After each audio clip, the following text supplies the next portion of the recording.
NVIDIA earnings just dropped. Data center revenue hit 75 to be USD 1.7 be above Wall Street estimates.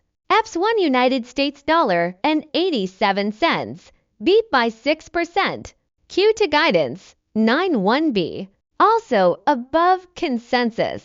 And then stock fell 3% after hours. Every number beat expectations.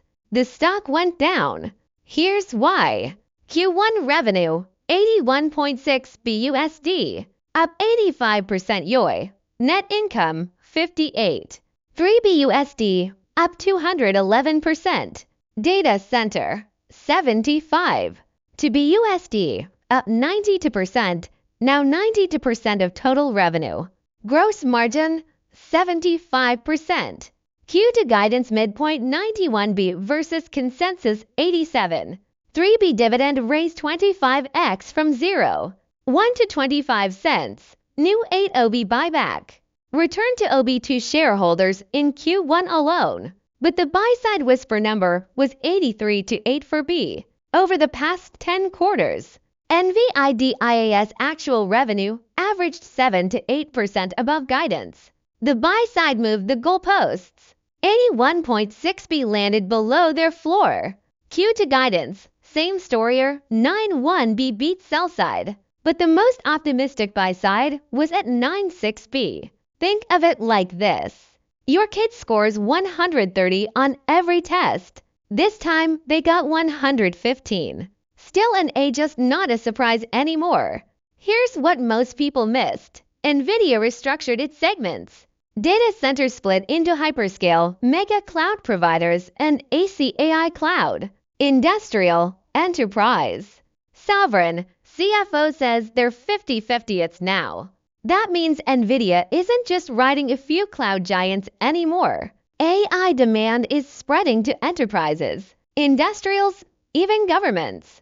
This structural shift matters more than the top-line number. Then there's Vera CPU. Target 20 BUSD in CPU revenue this year. Intel's entire data center CPU business did roughly that. The GPU to CPU ratio is shifting from 8 to 1 toward 1 to 1. Every GPU needs a CPU beside it. That's a 200B market.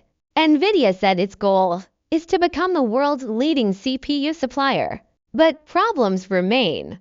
Data center is 92% of revenue, one leg. HBM memory supply is tight. 95B in purchase commitments. To 1B in inventory. Enough for 18 months. But Vera Rubin is supply constrained for the full cycle. Jensen Huang's exact words. Capacity can't keep up with demand. On positioning, NVIDIA dropped after 4 of its last 5 earnings. Too many people on the same side of the boat. Options market had calls at 3x puts before earnings. When the pop didn't happen, calls expired, market makers unwound hedges. Selling pressure intensified. Cold water, fundamentals are flawless. Demand is accelerating. Blackwell and Rubin expected to generate 1T revenue between 2025 to 2027. But valuation has run ahead of earnings. The Dow hit all-time highs while the Nasdaq flatlined. A capital is rotating out of tech. If you're holding, don't chase. If you're not, wait for the pullback. The AI story hasn't changed. The price just needs to catch its breath.